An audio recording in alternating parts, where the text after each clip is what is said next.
여러분 안녕하세요. 제안월드입니다. 자취에 대한 이야기를 좀 해볼까 싶어서 카메라를 켰어요. 제가 얼마 전에 부동산을 다녀왔거든요.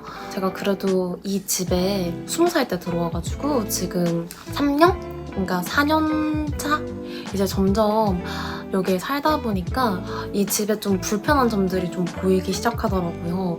그래가지고 조금 이런 점들을 보완할 수 있는 괜찮은 집이 주변에 없을까 싶어가지고 한 부동산을 최근에 좀 몇 군데 갔다 와봤었는데 이런 거 가지고도 자취 얘기를 좀 해보면 영상에서 자취 얘기를 해보면 좋겠다 싶어가지고 이렇게 영상을 찍어보고 있습니다.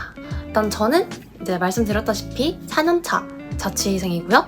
20살 때 이 집에 들어왔어요. 지금 살고 있는 이 집. 그때 이제 부모님이랑 같이 알아보면서 그냥 이제 학교랑 가장 가까운 거리에 있는 집으로 제가 이제 계약을 했었고요. 뭐 서론은 여기까지 하고 자취의 장단점에 대해서 좀 주로 얘기를 해보도록 하겠습니다. 먼저 자취의 장단점 이야기를 하기 전에 앞서서 통학이랑 기숙사라는 등교 방법도 또 있잖아요. 이 통학이랑 기숙사 방법에 대한 얘기도 좀 하면서 비교를 먼저 해보면서 시작을 할게요. 이제 저 같은 경우는 대학을 들어오면서 바로 자취를 시작했기 때문에 대학생으로서는 자취밖에 안 해보긴 했어요. 그런데 이제 제가 고등학교를 이제 기숙사 학교를 나왔거든요. 그래가지고 이제 거리가 차를 타면 한 30분인데 대중교통으로 가면 그래도 1시간 생각해야 되는 그런 거리에 있는 고등학교를 다녔어요. 통학은 뭐 잠깐 해보긴 했지만 그래도 통학도 해봤고 기숙사에 산 경험도 있다는 점. 그래서 이 경험을 바탕으로 좀 비교를 한번 해볼게요. 먼저 통학 같은 경우는 이동 시간이 생기잖아요. 이 이동 시간 동안 처음에 저는 그 시간 동안 뭐 이제 쉬고 뭐 그런다 생각하면 괜찮지 않나라는 이런 아니란 생각을 잠깐 했었는데 통학하는 친구한테 들었는데 통학을 하는 순간 이렇게 1시간 정도 이동 거리를 갔다가 이제 집에 가면 그 이동한 시간이 피곤해져서 결국은 집 가자마자 아무것도 못하고 눕는다고 하더라고요. 그러니까 그 말인즉슨 이동하는 시간 자체가 시간도 소모되는 것뿐만 아니라 체력도 소모된다는 거예요. 이게 너무 큰 단점인 것 같아요. 근데 뭐 보통 통학을 하는 이유는 근데 사실 본가에 살기 때문이겠죠? 학교가 갈 만한 거리에 있기 때문에 통학을 결정하는 걸 텐데 사실 그렇게 되면 이제 본가에 산다는 장점이 있기 때문에 이런 장단점이 있다는 점, 통학은. 그다음 기숙사 얘기를 좀 하자면요. 기숙사는 일단은 웬만하면은 학교랑 가까운 거리에 있는 내지는 뭐 학교 안에 있는 그런 기숙사를 사시게 될 확률이 높겠죠, 아무래도. 그렇기 때문에 통학이랑 다르게 이 위치 장점은 굉장히 크다는 거죠. 대신 기숙사를 살게 되면 다른 사람이랑 산다는 게 굉장히 큰 장점이 될 수도 있는데 단점이 좀 더 크죠? 제가 기숙사 살아오면서 느꼈는데 그래도 다른 사람들이랑 같이 산다는 거는 그 생활 습관 자체가 다른 이 여러 명이 모여서 한 공간에 있다는 거잖아요.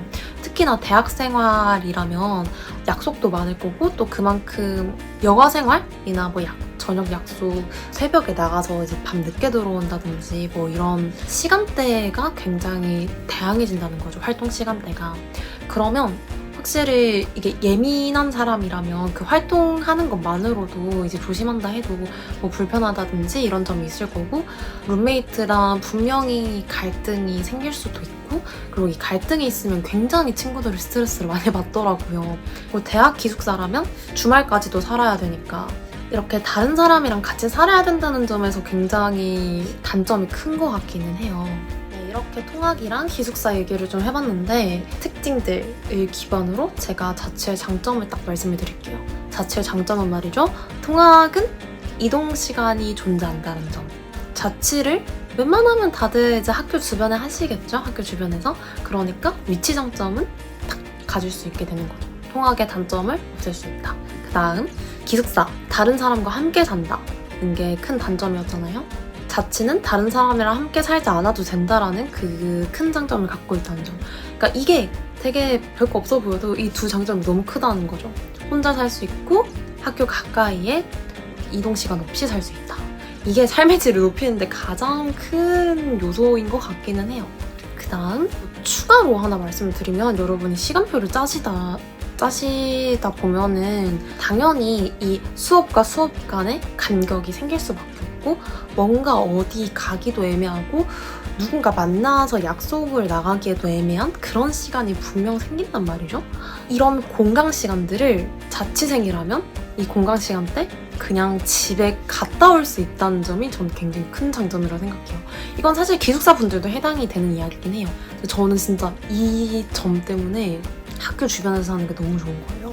이 공강 시간 때 집에 갔다 올 수 있다는 점도 굉장히 큰 장점이라는 점. 여튼 이 두 가지 장점이 굉장히 크다는 점 말씀드리고 그 다음 단점을 말씀드릴게요. 사실상 메인이죠. 자취의 단점에 대해서 얘기를 해볼게요. 자취의 단점을 이제 간단하게 정리를 하면 일단 첫 번째는 돈이 많이 든다는 점. 그리고 두 번째는 장점도 될 수 있지만 단점도 될 수 있는 이 혼자 산다는 점. 돈이 많이 드는 거는 당연한 얘기겠죠. 그리고 생활비도 확실히 기숙사에 살 때보다 더 많이 들게 될 거예요. 왜냐하면 자취를 하다 보면 기숙사보다는 이게 이 자취방이 아무래도 갖춰진 게 조금은 덜 할 거라서 개인적으로 드는 생활비가 조금 더 많이 들 거라는 점 말씀드리고 싶고요. 그 다음에 혼자 사는 게 왜 단점이 되냐는 말씀을 드리자면 혼자 살아서 시간 관리를 이제 본인한테 맞게 할 수 있다는 거 굉장히 큰 장점이에요. 하지만 혼자 살고 본인에게 관여하는 사람이 없기 때문에 더욱이 시간 관리를 엄격하게 할 수 있는 그 척도가 없어진다는 것도 전 단점이 될 수 있다 생각해요. 약간 비교 대상이 없으니까 조금 늘어질 때가 많기는 해요. 아니면 이게 저만의 특징일 수도 있는데 저는 그렇게 생각해요. 확실히 이제 혼자 살다 보니까 그 시간 관리를 하는 게 아무래도 이제 좀 패턴이 무너질 수 있다. 그러니까 이제 이런 점들을 유의하면서 사는 게 중요하겠죠? 다른 점을 이제 좀 더 말씀을 드리면 혼자 살아야 되니까 이제 본가에 산다면 이제 부모님의 도움을 좀 받을 수 있는 점들이 그래도 저희가 혼자 해야 된다는 게 단점이 될 수 있어요. 잡다하게 짜잘짜잘하게 집안일에 드는 시간들이 좀 많아져요. 매일 뭐 청소를 하시는 분이시건 아니면 뭐 몰아서 하시는 분이시건 간에 이 집안일에 투자해야 되는 시간이 따로 존재해야 된다는 점이 단점으로 들 수도 있을 것 같아요. 그리고 뭐 제가 이 침대에 사려고 막 롤링 컴포트 제품 알아보고 이제 구매도 하고 하는 영상도 올렸었잖아요. 뭐 또 다른 삶의 질 상승템 소개하는 영상도 올렸다시피 이런 것들도 다 제가 혼자 해야 된다는 점이 단점이 될 수 있을 것 같아요. 그러니까 본인이 다 알아서 해야 된다는 게 큰 거죠. 혼자 사는 게 생각보다 막 쉬운 일은 아닌 것 같아요. 물론 적응되면 훨씬 장점이 많다고는 생각하지만 여튼 이런 단점들이 존재한다는 점. 그래서 제가 말씀드리고 싶은 점은요. 이런 자취를 하게 되면 혼자 산다는 그 장점, 위치가 가깝다는 장점은 너무 확실하지만 헤쳐나가야 할 이런 사항들이 많다는 점을 알고 자취를 시작하면 좋을 것 같아서 이런 영상을 찍게 되었어요. 여러분들이 아무래도 자취를 생각하시는 분들이 있다면 그래도 본인이 혼자 살아야 된다는 점과 이 생활을 모든 거를 해 나가야 하고 그거를 잘 해내야 한다는 점을 아셨으면 좋겠어요. 그런 점들을 말씀드리면서 이번 영상을 마무리해보도록 할게요. 제가 그래도 자취하면서 막 느꼈던 개인적인 생각들을 뭔가 섞어가지고 말씀을 좀 드린 것 같은데 좀 주절거린 것 같아가지고 그래도 여러분께 도움이 되는 내용이 있었다면 좋겠습니다. 자취를 하신다면 이런 사항들을 좀 고려를 해보시고 하시면 좋지 않을까 생각해요. 네, 이번 영상도 봐주셔서 정말 감사드리고요. 저는 다음에 또 좋은 영상으로 찾아오도록 할게요. 그럼 안녕!